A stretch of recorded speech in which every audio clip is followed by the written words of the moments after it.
God can be whatever I need in whatever moment. Realizing that God is not a person in a bodily form, or but rather the energy that is everywhere. That God is all. One way to say it is God is all that is. There is really nothing that is not God. In all different ways, shapes, and forms, and the energy that is like space itself is filled with energy. So God is everything. This interview is with a special friend of mine, whose name is Jeff, and as we talk about in here, just to kind of give a little bit of an introduction to it, he comes from the Amish background, and so he's going to be talking about things from that context, and it's a very interesting conversation for me to have with people, and he is full of a whole wealth of knowledge really when it comes to like spiritual growth and how to transition from one way of life into another, and one way of living into another, one worldview into another. And we actually just kind of scratched the surface.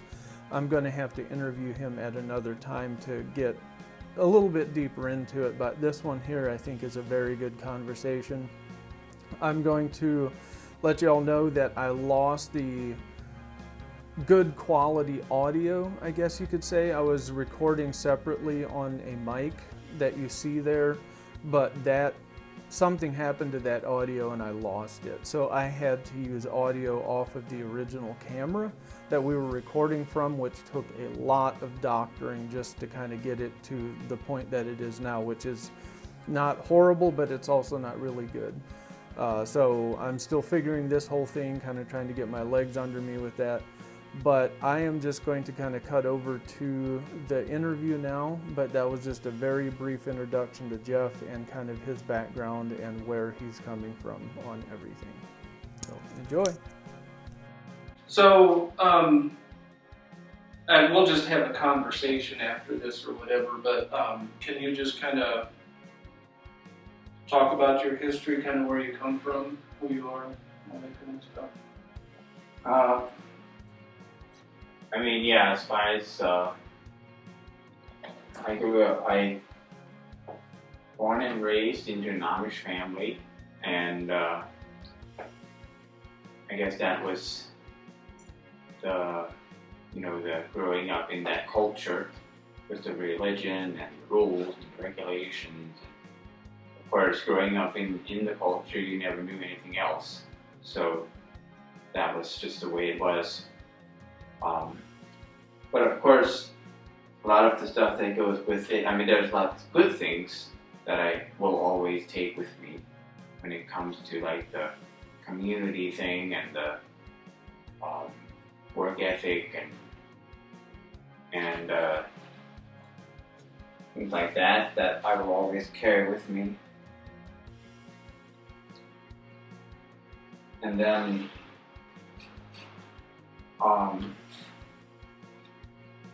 but just a lot of suppressing my emotions type of thing that I was not able to really express myself in a lot of different ways, which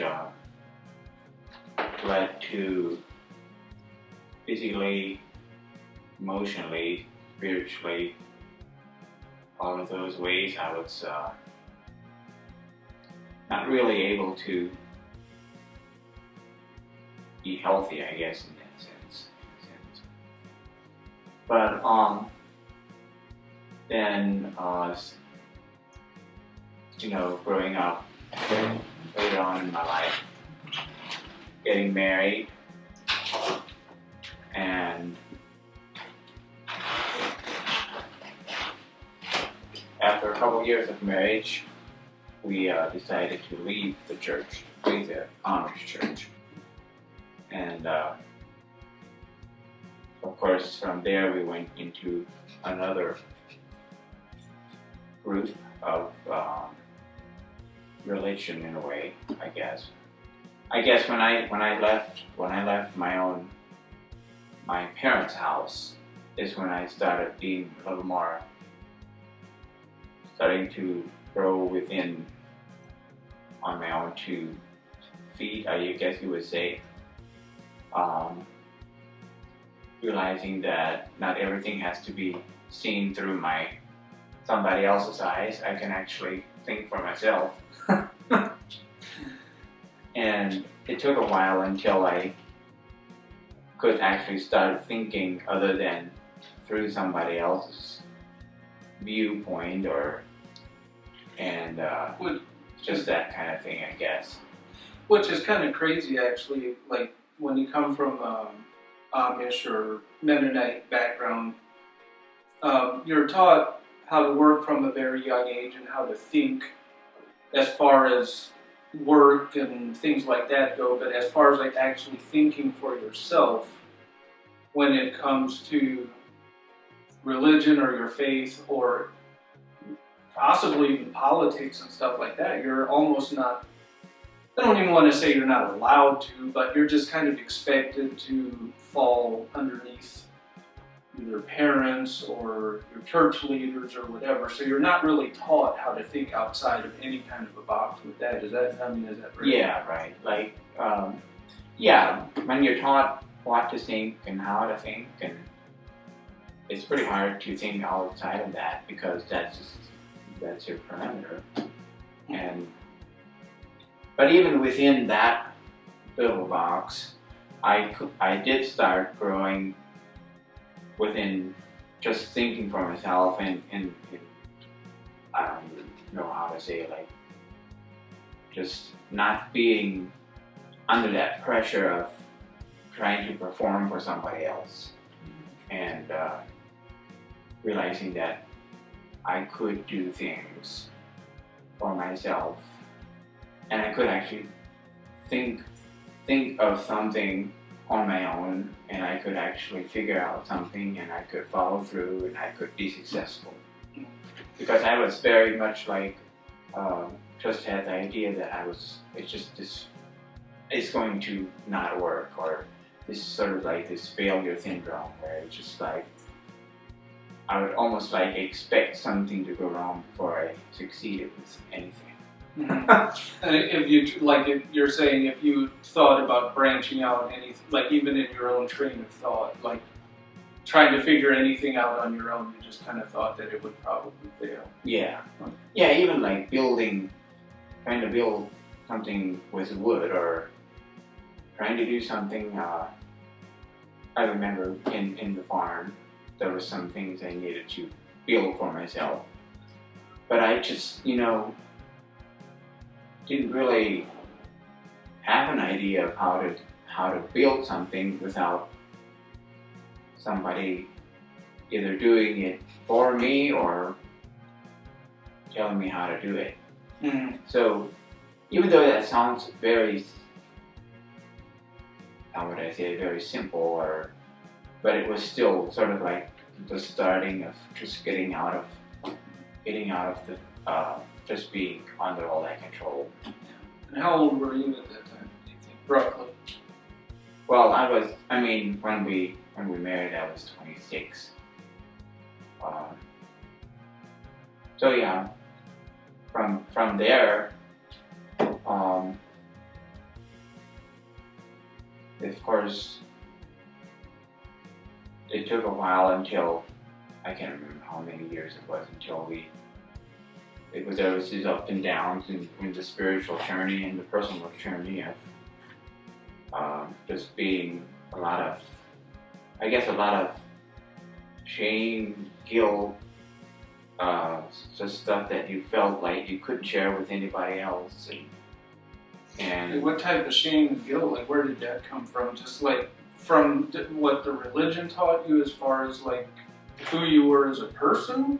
Feeling that type of shame and guilt, like as if because of what it did to you, you just didn't feel like you were enough, or like how I guess even like I know that I was under a lot of it myself. I think it can come from different places for different people, But is it one of those things where it's kind of the religion and just the overall atmosphere, like the controlling atmosphere, was just more of a one where they controlled through shame and guilt? Is that kind of where that comes from, or like how do you carry? Like how do so many people carry that when they're coming out of a religious background? Like, Well, I think, yeah, it comes a lot from thinking that you're not enough, and that you're, there's just missing, you're missing something of yourself, or you're not able to give, or,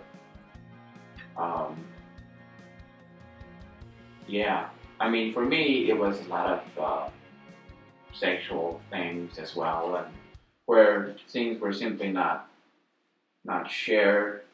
I just, found you would just find things out on your own, and not exactly in healthy ways, and so that was something that carried with me a lot, and continuing to when we finally actually left the church completely, which was very hard. That was a very hard decision. It was just sort of something that sort of one thing sort of led to another, where you finally are actually able to do that because you just want to be free to, you don't even for sure know what exactly is going to happen after you do that, but when we did, that was when it just seemed to open something up for me, where teachers came in, mostly online teachers, where or books that I read that gave me a whole different view of life, like of myself, of God, which I believe our view of God directly impacts our view of ourselves and our view of others. Maybe things that I used to think are wrong, realizing that it is actually just a perception that was passed on to me, or it's more like about what works and what doesn't work for me, rather than what is right and what is wrong.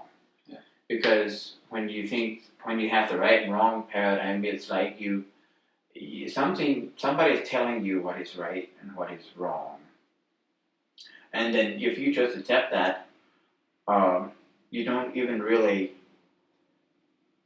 It doesn't really. You don't really find yourself. You don't really find who you are in that whole thing.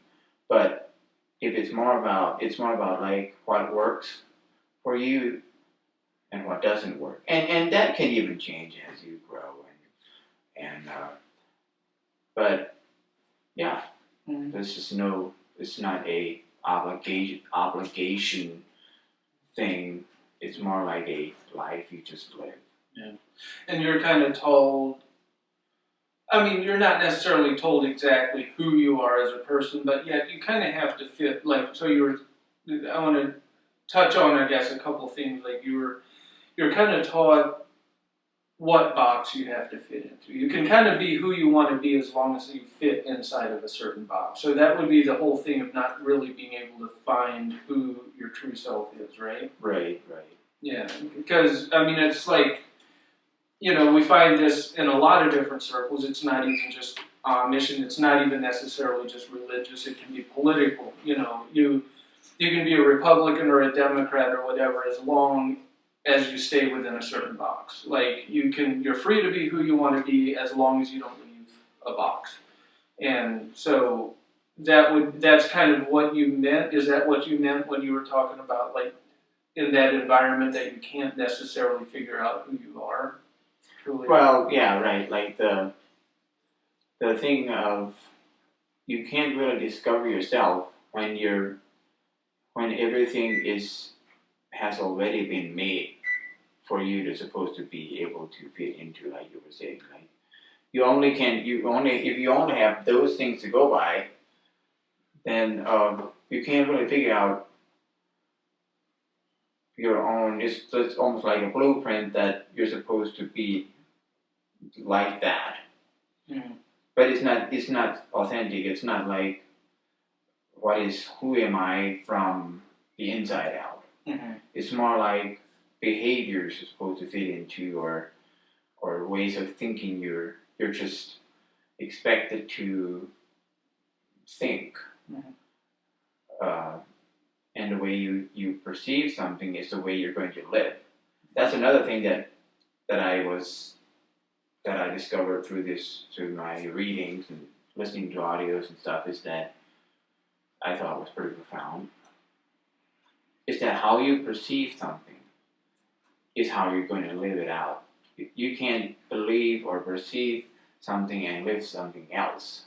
Mm-hmm. So that's why it's so powerful what we are taught or not taught, I guess. Mm-hmm. That all plays into how we live in our reality. Mm-hmm. And then, so when you started talking too about God and what He requires from you, you're talking about there's not that whole judgment thing of where He's expecting you to do right and wrong. Now, are you still talking about the traditional God in the sense that, I guess, the traditional God that you'd be taught in the Bible, or how do you view that now? When you talk about God, can you define that a little bit more on what you mean? Yeah. Okay, so as far as my view of God, the change, one of the big ones, is that God is realizing that God is not a person in a bodily form, or but rather the energy that is everywhere. That God is all. One way to say it is God is all that is, and there is really nothing that is not God. In all different ways, shapes, and forms, and the energy that is like space itself is filled with energy. So God is everything and is everywhere in any time, and God can be whatever I need in whatever moment I need that, Mm-hmm. and so it's way more personal in that sense. Um, He's not some distant, far off being that's sitting there judging your every move. And we say he as if it's still a male, right? We're kind of conditioned to thinking that way. But so that God is more ever present anywhere you need it, not this far off, distant God that's kind of sitting out there judging what you're doing. That's actually almost belittling this higher power that you're talking about, to think of it that way, right? right. And God is actually way more about assisting us in life than about us trying to do something for God. God actually wants to help us and to assist us, but we still have our own free will, and we can choose to do whatever we want to do. And God is never going to be like, "Hey, stop that," or "You're not supposed to be doing this or that or the other." But it frees us to actually find our own way, so that we're not, supposed to be doing something. Now, I don't want to cut you off. I just don't want to get too far ahead of this. How did you go from being an Amish person with having a very strict way that you're supposed to view God? Like there are not really too many ways that you can view God.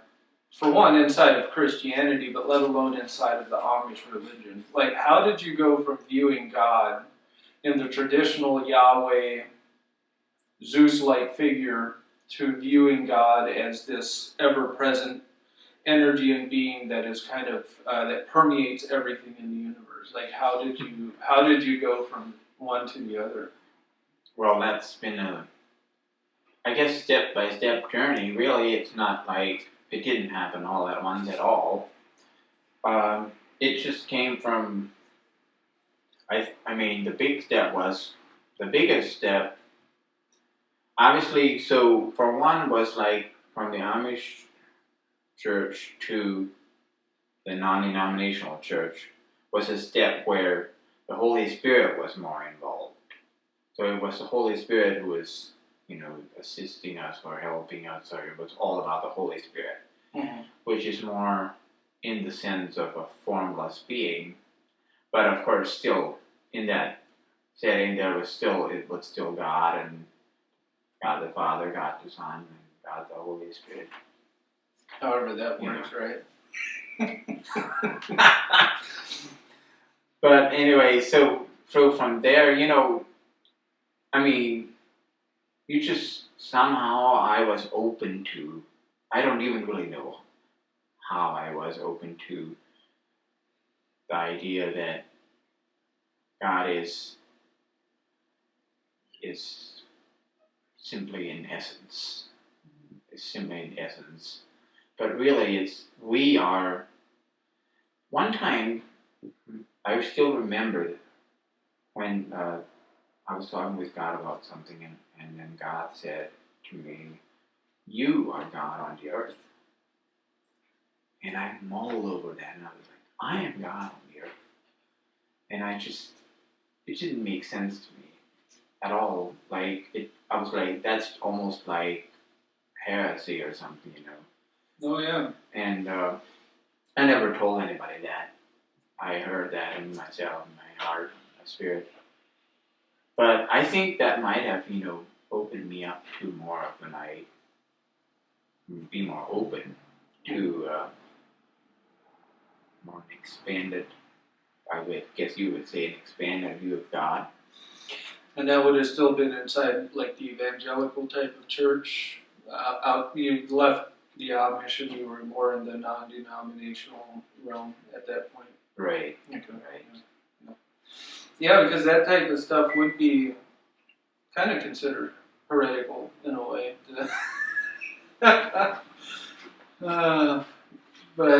So how you obviously probably had to start listening to stuff and reading books and all of that kind of stuff to help you along that journey, right? Because I mean that's not an easy transition to make. I mean it kind of feels like everything's going up in smoke. I mean when you start losing your religion, literally, and your view of the world and everything, I mean you don't really even know what way is up. I mean, how did you start putting your feet back under you again? How did you start putting all of that back together again? Yeah, I mean, I do know what you mean. When we left the church, then the non-denominational church, it felt like you were out at sea. Like what next, or how do you make sense of things? By leaving, we finally were able to be open enough to receive more of, and that's when I started listening to these Neil Donald Walsh messages and read a book. I also did what they call a quest with Michael Beckwith. I don't know if you ever heard of Michael Beckwith. He's also a very, very good spiritual teacher, and just different things like that. Just opened me up to be willing to learn more, or to be open to more. And another thing that I feel like I never really totally just accepted everything I was taught in the Amish or the non-denominational churches and all that. And I guess that's why I was able to take it in, is because I just feel like I didn't make those convictions like this is it and only this, Mm-hmm. You were always maybe a little bit more open-minded and questioning about your things, and I think that's something that was so shocking to me about everything too was how we were kind of taught that questioning kind of leads you down a slippery slope. And I guess when it comes to Christianity, that's kind of true. I mean, you're kind of expected to not question too many things. I mean, you can ask certain questions, once again, as long as you stay within your bounds and within your limits, I guess. But then, if you stay open-minded and you keep asking questions, it actually kind of, I mean, they do kind of have an element of truth when they say it's a slippery slope in a way, like, because it kind of keeps drawing you away from the craziness that you were indoctrinated into, I guess. But now, from that point, how can you tell me how you used to look at people, who we are as people, from the traditional Christian sense or from your religious background or whatever, and how do you view us as humans now? How do you view humans and even, I guess, creation now that you have kind of made that step away from religion and everything? Yeah, I mean, the biggest difference is separation. I mean, in the Amish setting, I remember distinctly realizing that there's a wall between me and the English sort of world. Like, and all at once I started realizing that I can actually talk with people. And when I started opening up and talking with English people more, and seeing them as just human beings, just like myself, I realized how separatist view I had, like almost like an invisible wall between the two cultures, Mm-hmm. and which is actually something that is put there for a reason to keep you separated, and that was one way, just looking at those like us and them instead of everybody being humans, same. Almost dehumanize the people outside of your religion a little bit. I mean, you Right. realize that they're humans, but you don't think of them the same way that you do of others inside of your religion. Or it's more like the idea that you're right, they're wrong, and you're better, and they're not as good as you, or that type of thing. Like kind of a lot of pride in your humble, in being humble at that point. Like you're supposed to be humble and meek or whatever, inside the Amish culture, and even inside of any religion, really. But yet you kind of take a little bit of pride in still being better than them. Like it's almost like a funny. Doesn't really make sense on how it works, but it's definitely there, right? Yeah, I mean, it's something that you don't really realize is there. And I think for some it's a lot worse than others. Yeah. But I don't think it's intentional for them. I don't know. I guess I can't say for others, but I think a lot of it is just taught. Mm-hmm. But yeah, and then realizing all at once, we aren't so different, or from that point of the separatism to realizing we're all the same, or we're all humans. But then the way I view it now is another step from that. More of an expansion is to realizing that we're all connected. Gotcha. So all of humanity is connected in one way or other. It's like that's another motive for me, which a motive for me to change my life is to know that when I change my life, somebody else is going to be impacted because we're all connected. Wow. Energetically, or we're all connected in a being. We're individuations of divinity. We're all individual, but we're all a part of the whole. Mm-hmm. So what one person does affects the whole. Mm-hmm. The same as how a hologram works. Like if you take a holographic bookmark. I guess these words, I never actually saw one, but you can actually cut them up in little pieces, and if you take the smallest piece, the whole picture is still in that small piece. Oh wow! I guess It's I didn't like know that. that's how we are. We're all part of the whole. We're Mhm. all a little piece, so to speak, but we're all connected and all part of the whole. But you And we still all have the reflect the whole. you have the big picture still inside of you. You got the whole thing inside of you as far Right. as divinity. Yeah. Right. And how creation, creation is actually, I see that way different now. How creation, how nature is not just, something that is separate from us, or it's not that big of a deal to take care of creation because, it'll probably all burn off sometime anyway, Yeah, it's all going to hell anyways, right? And to realize that, I mean, the way that we take care of the earth is actually going to make a difference for our own well-being. Mm-hmm. I mean, everything's connected. Now, do you think that our state of humanity is kind of directly reflected in like the earth, almost like in the climate? Like, so if humanity is in like a form of turmoil and we're fighting all these wars, we're politically divided and everything, and then you also see an increase in like just crazy weather, like hurricanes, and you've got climate change, you've got all of these things. Do you think that we're somehow the energy that we're putting out as humans kind of affects that too? I think it does. I think it directly affects it.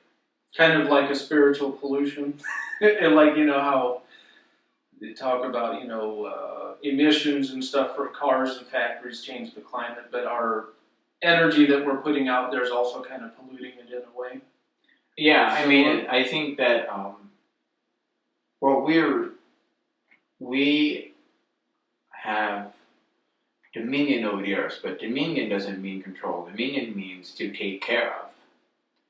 So we're here to take care of the earth. If we don't take care of it, if we don't take care of ourselves, the earth is going to be affected. I don't totally understand it, but there is a energetic connection with how humanity's doing with, even like you were saying, tornadoes and earthquakes and who knows what else. I believe it's connected with us. Well, yeah, in a way, and I don't mean to hijack the conversation in that regard, but would it be kind of in a way that, so like you mentioned before, the universe and the earth and everything is kind of full of these energies. I mean, you can even pick up like the energy that a tree puts off. It has its own energy, and the grass, a butterfly, a deer, a human, whatever. We all kind of have our own energetic field in a way. And so it's almost like when we are throwing out all of this negative energy that doesn't necessarily harmonize with the rest of creation, then we could almost be throwing that energy off as well, causing all of the energy, I guess you could say, in this earth and in the universe to kind of be polluted in a way. Like where, and I know that sounds very new agey, and a lot of people, would probably go like, what in the world are you talking about? But I mean, I think that we're a lot more powerful than what we think we are. And how we as humans are conducting ourselves and how well we're doing as a species would directly reflect how the weather and everything like that would be as well, in a way. Yeah. Would that? I think I don't have like proof or anything, but I could easily see how that could be. We're here to make of this journey as what we want it to be. Mm-hmm. Unconsciously or consciously. Of course, when we're consciously creating something, it's going to be way more powerful because we're going to actually realize what we're doing. I want to say this in a way, I don't want to be offensive to, the Christian community around us and everything, because we obviously live in it, are surrounded by it still, but I mean, would you say that your step outside of religion helped you in a positive way, like humans in a more positive way, you view the world, the earth, and everything in a more positive way, and just kind of be more caring overall? I mean, do you think it impacted you in that way? Yeah. Yeah, I even noticed that in my everyday life at work. I'm more giving, more forgiving, or I'm more like I. Everybody can choose for their own self how they want to live, and it's not really up to me to decide how somebody else is going to live, or how they even make a choice of doing a certain thing that I don't agree with. Or like, why don't they just do it this way? I know it works, Just little things like that, and you can actually let it go. They're like, everybody's different, and one person has their way, and another person has this way, and I can just let it go. I don't have that tension within myself, like, oh, come on, Yeah. and it's personally helpful. Just having a more stress-free life, really.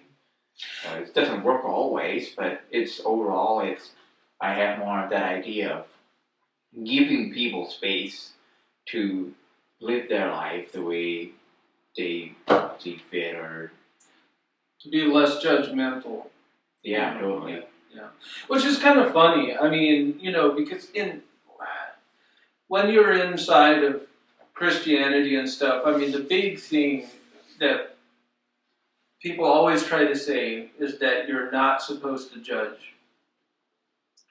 And you're supposed to be forgiving, and you're supposed to love. I mean, that are kind of the basic tenets of Christianity, is to love, to forgive, do not judge, that's not our place to judge. But yet, somehow, and not even in a conscious way most of the time, you're always judging people when you're inside of that bubble, somehow. And I don't even necessarily know how it works.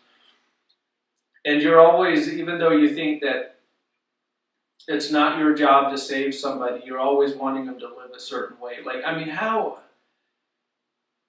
is that? Like, Well, what came to me was that if you think that your way is the way,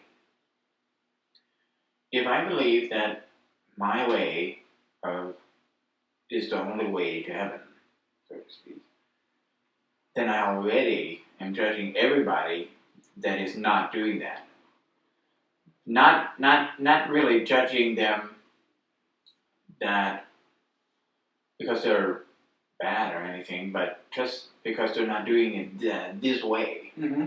And that immediately, well, you just have more of a, that just gives you this little thing that you look through. It's almost like this little needlehead or whatever. You look through that, and this is the only way it looks, and and then it goes into many different areas of life because of that. Maybe that's why. Yeah. I'm just picking that out as a, it starts. I don't know that it starts there, but it can be just part of the idea that my way is the only way.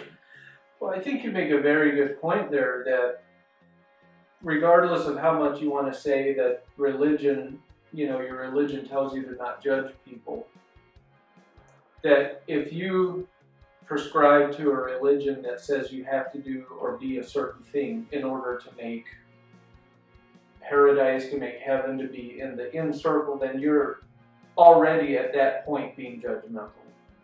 Like, from the get-go, you can't even have a religion like that without being judgmental. Is that right? Well, I guess if you would say that you would judge that everybody who is not doing what you're doing is wrong. They're wrong, right? Yeah. It's wrong or how it's for us. So what would you say, and I know you're not an argumentative way, you've never, like you're a very easygoing guy and you don't want to be confrontational, but what would you say to somebody then inside of Christianity who says that you can't judge but you're supposed to be discerning? Discerning. Yeah, they always come back and kind of say the whole, yeah, you can't judge but you're supposed to discern, right from wrong. So that's how they start, when they start picking on how somebody else is living and having a problem with it, they say they're not being judgmental, they're being discerning. Well, the problem with that is we have this idea of right and wrong. So if I say this is right and this is wrong, and I look at your life and I can pick that all out, then that's the problem, because that's why the whole right and wrong thing is so harsh. It's so harsh. Like, I think that is what you can use the discerning, but discerning is also just saying that you're right and I'm wrong. And how do you view it now? I mean, there'd be a lot of people that would sit there and say, well, what are you trying to say? Is there no right and wrong? Well, it's still hard to not use those words, right? Because it's still a way of communicating. I still use those words because it's a way of communicating what I mean, but I still think that one person's right is another's. Maybe I should say what works for one person doesn't work for another person. And what works for you might not work for me. It's just because I'm different, I have a different way of doing life, or I might just choose to see things a different way, or maybe it's just more comfortable one way and not as comfortable another way. Or I know what are you talking about is hard rights and hard wrongs. Like, this is it has to be this way, or we can't function as society. We have to have certain things that are right, certain things that are wrong. And I understand that, just you can even go like use killing, for example. Like, is it right to kill in war, but it's wrong to kill somebody on the street? Right? That's conflicting. But you still have to, like, in societies, you still have to have a place where there's a line, as far as that goes, so that people are safe or things like that. Yeah. But I think when you have a group or a culture who just has rights and wrongs, and everybody who's not doing that is wrong, and everybody who's doing this is right. And I think that's more than what I'm talking about, not the overall view of life.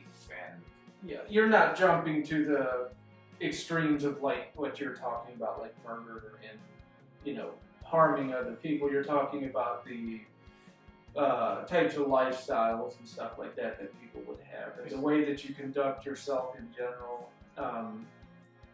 Like, there's no really right or wrong in that regard. Right. Just I guess the normal everyday life things. Mm-hmm. Yeah.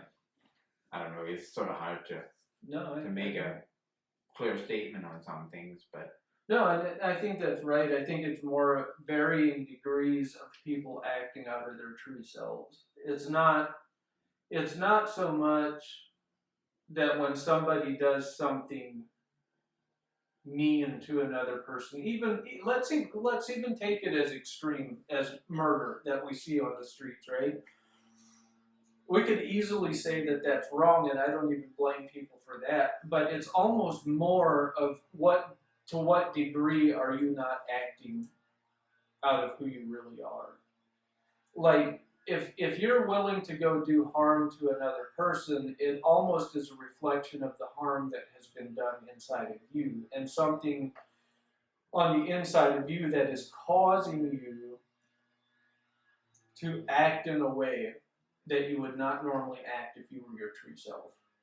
So you can call it wrong, and that's fine. I would never argue with somebody saying that hurting another person is wrong. I would never argue with somebody saying that they shouldn't say that. But yet, just having that view, that dichotomy or whatever of right and wrong, isn't necessarily the best way to look at it. Like, you're not saying that somebody should be allowed to go harm somebody else, but it's almost more of a sliding scale of whether, there isn't this hard line of once you step to the other side, all of a sudden you're wrong and not right anymore. It's just a varying degree of acting out of your true self or not your true self. I like that. Would that I be like that. okay?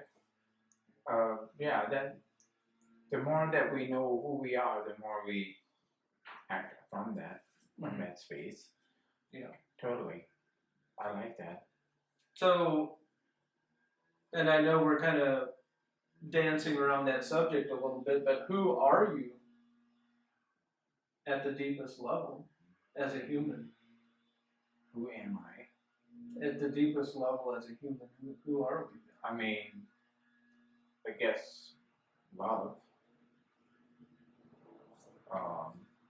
Unconditional love is who we really are. What does that look like, and how do you act that out is maybe not as easy to say or do.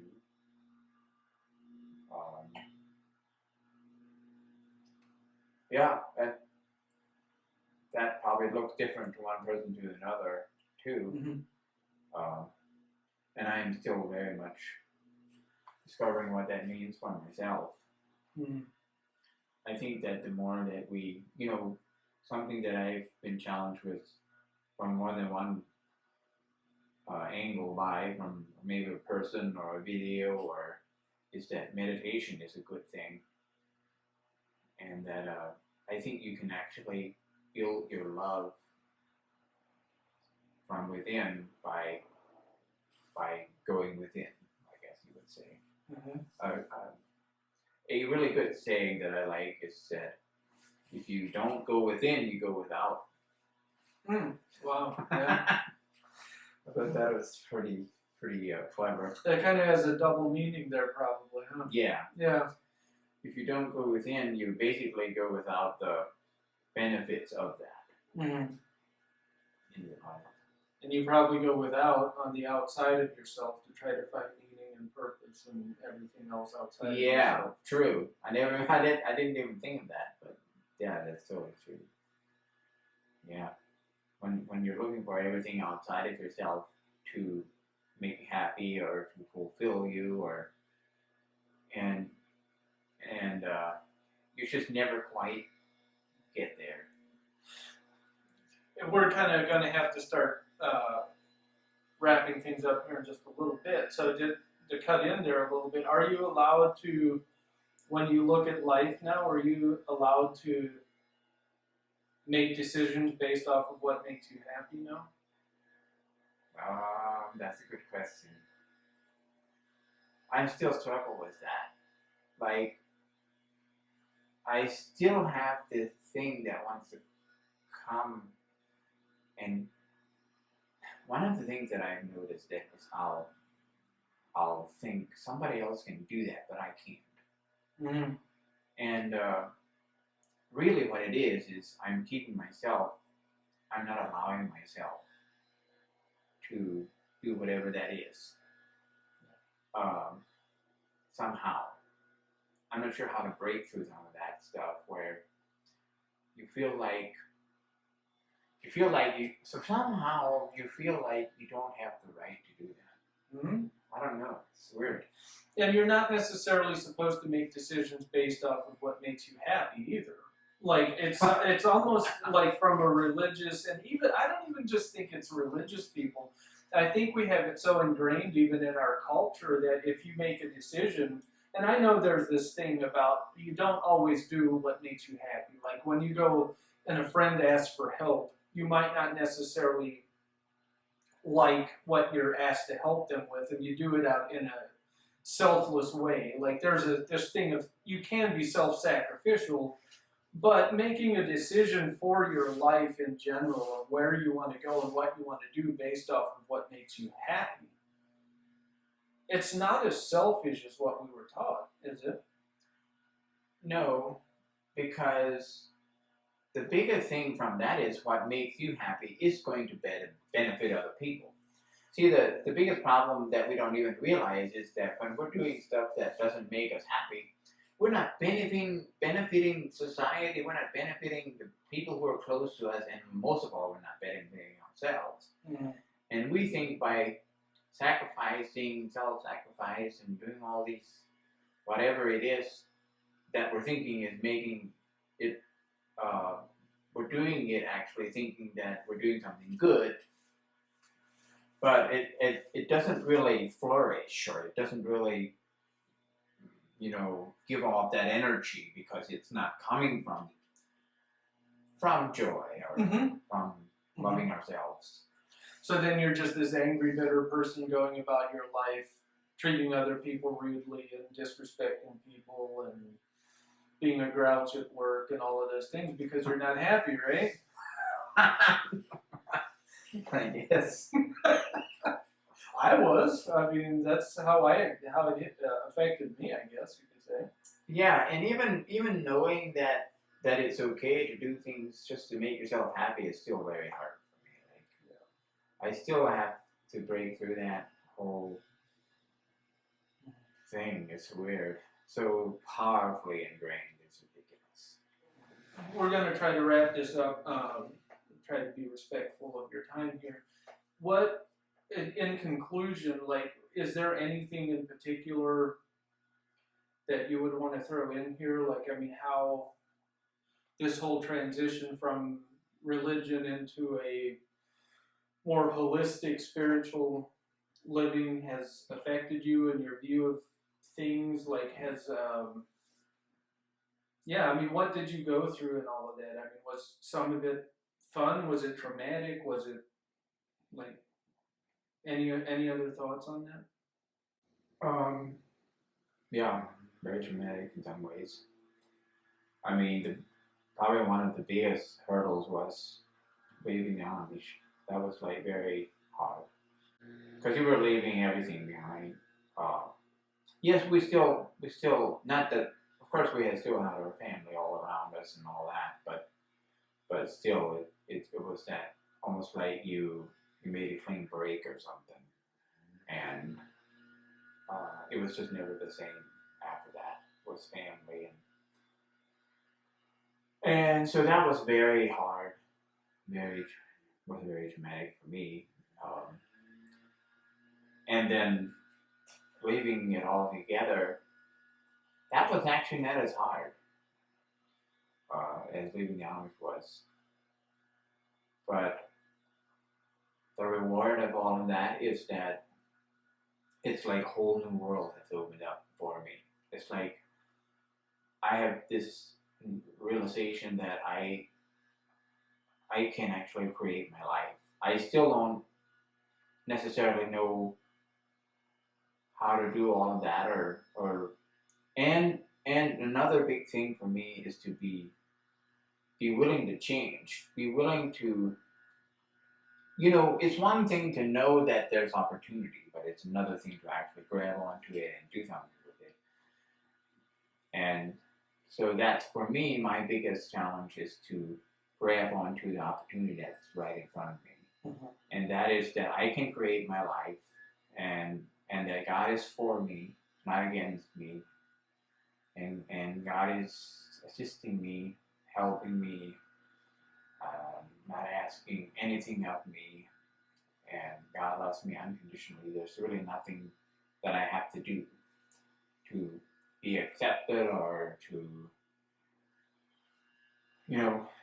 another huge one for me is that realizing that hell is not a real, actual, physical place, but that heaven is really all there is, whatever that means.